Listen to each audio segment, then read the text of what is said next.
নমস্কার বন্ধুরা, Monica's food খাজানাতে সবাইকে স্বাগত। চলে এসেছি আজকে আরও একটি সুন্দর রেসিপি নিয়ে। আজ তৈরি করব একদম ধাবা স্টাইলে চিকেন কারি রেসিপি। ভিডিওটি স্কিপ না করে শেষ পর্যন্ত দেখুন। আশা করছি আজকের রেসিপি সবার খুব ভালো লাগবে।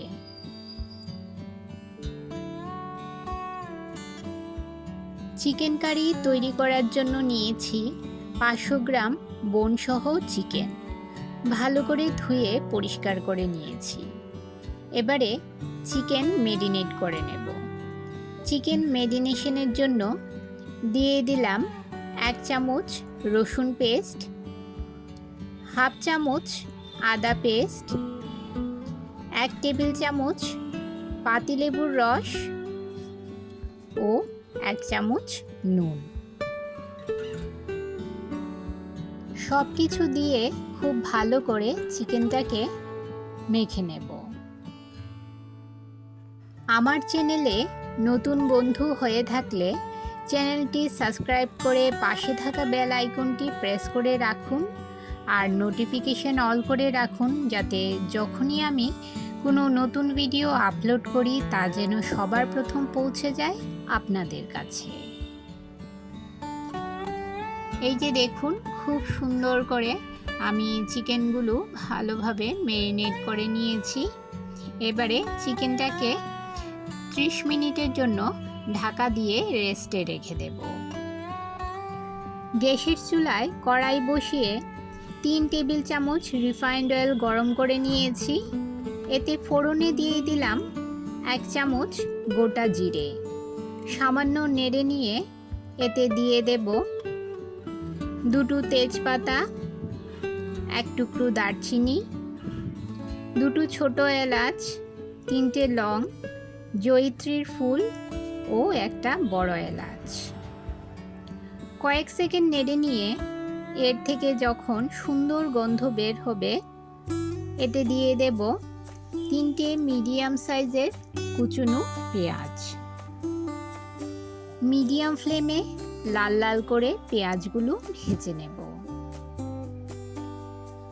বন্ধুরা, যারা এই পর্যন্ত আমার এই ভিডিওটি ধৈর্য সহকারে দেখছেন অথচ একটা লাইক দিতে ভুলে গেছেন, তাদের কাছে অনুরোধ, প্লিজ একটা লাইক দিয়ে ভিডিওটি কন্টিনিউ করুন।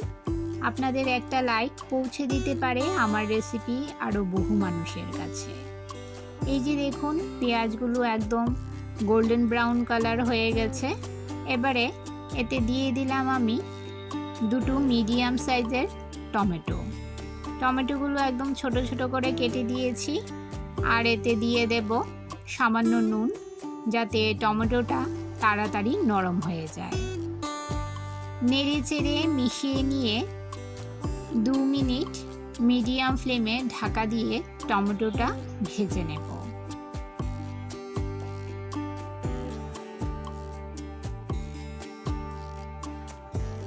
দু মিনিট পর দেখুন, টমেটোটা খুব ভালোভাবে সেদ্ধ হয়ে গেছে। এবারে এতে দিয়ে দেব 1 চামচ রসুন বাটা, 1 চামচ আদা বাটা। নেড়ে চেড়ে কিছুক্ষণ ভেজে নেব যাতে রসুনের কাঁচা গন্ধ চলে যায়।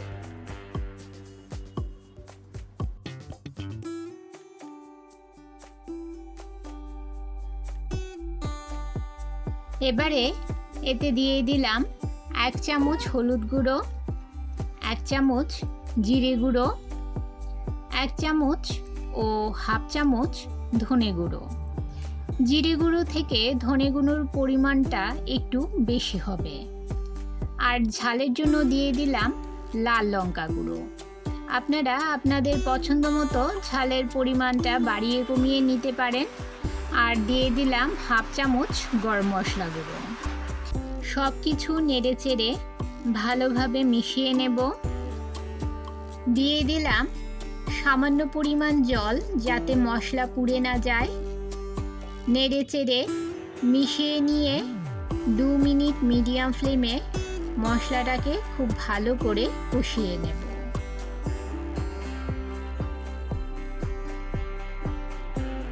মশলা 2 মিনিট কষিয়ে নিয়েছি। এই যে দেখুন মশলা থেকে তেল ছাড়তে শুরু করেছে।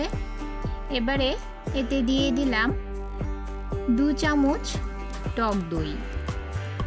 টক দই দিয়ে মশলার সঙ্গে ভালো করে মিশিয়ে নিতে হবে।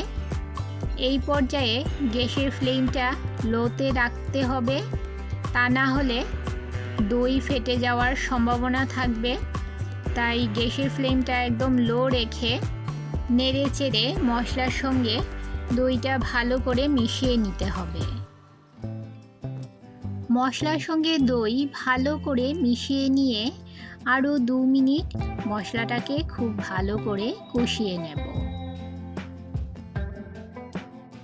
এবারে এতে দিয়ে দিলাম ম্যারিনেট করে রাখা চিকেনটাকে আমি 30 মিনিটের জন্য ম্যারিনেট করে রেখেছিলাম।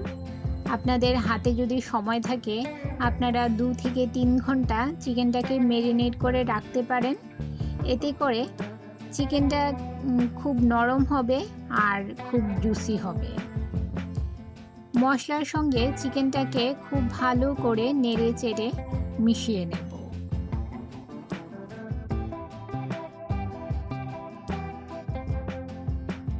আমার সকল বন্ধুদের জানাই অনেক অনেক ভালোবাসা, যারা এতক্ষণ আমার পাশে থেকে ভিডিওটি ধৈর্য সহকারে দেখছেন। তাদের সকলকে জানাই অনেক অনেক ভালোবাসা। বন্ধুরা আমার এভাবেই আমার পাশে থাকবেন। যতক্ষণ না চিকেন থেকে তেল বের হচ্ছে ততক্ষণ পর্যন্ত চিকেনটাকে খুব ভালো করে কষিয়ে নিতে হবে। হাই মিডিয়াম ফ্লেমে চিকেনটাকে আমি কষিয়ে নিচ্ছি। যেহেতু আমার চিকেনটা আগেই ম্যারিনেট করে রাখা ছিল, তাই এখন আর লো ফ্লেমে ঢাকা দিয়ে চিকেন রান্না করার প্রয়োজন নেই। এভাবে কষতে কষতেই চিকেনটা খুব ভালোভাবে সেদ্ধ হয়ে যাবে। এই যে দেখুন চিকেন থেকে তেল ছাড়তে শুরু করেছে, মানে আমার চিকেনটা খুব ভালো করে কষিয়ে নেওয়া হয়ে গেছে। এবারে এতে দিয়ে দিলাম পরিমাণ মতো জল।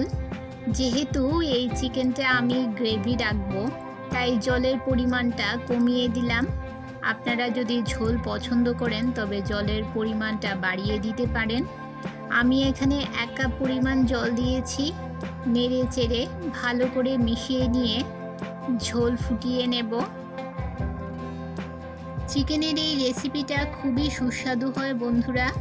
ভাত, রুটি, পোলাও, ফ্রাইড রাইস সব কিছুর সঙ্গেই খাওয়া যায় চিকেনের এই দুর্দান্ত স্বাদের রেসিপি। আপনারা বাড়িতে অবশ্যই এভাবে চিকেনের এই রেসিপিটা ট্রাই করে দেখবেন। এবারে এতে দিয়ে দিলাম সামান্য পরিমাণ নুন। আমি চিকেন ম্যারিনেট করার সময় নুন দিয়েছিলাম, তাই এখন নুনের পরিমাণটা বুঝে দিতে হবে। নেড়ে চেড়ে মিশিয়ে নিয়ে কিছুক্ষণ ঝোল ফুটিয়ে নেব। আমার চ্যানেলের রেসিপিগুলো যদি আপনাদের ভালো লেগে থাকে তাহলে লাইক, কমেন্ট ও সাবস্ক্রাইব করে আমার পাশে থাকবেন। ধাবা স্টাইলে চিকেন কারি রান্না একদম কমপ্লিট। আমার আজকের রেসিপি আপনাদের কেমন লাগলো অবশ্যই কমেন্ট করে জানাবেন। তাহলে বন্ধুরা আজকে এই পর্যন্তই। আবার দেখা হবে আরেকটি নতুন ভিডিওতে নতুন রেসিপি নিয়ে। সবাই ভালো থাকবেন, সুস্থ থাকবেন।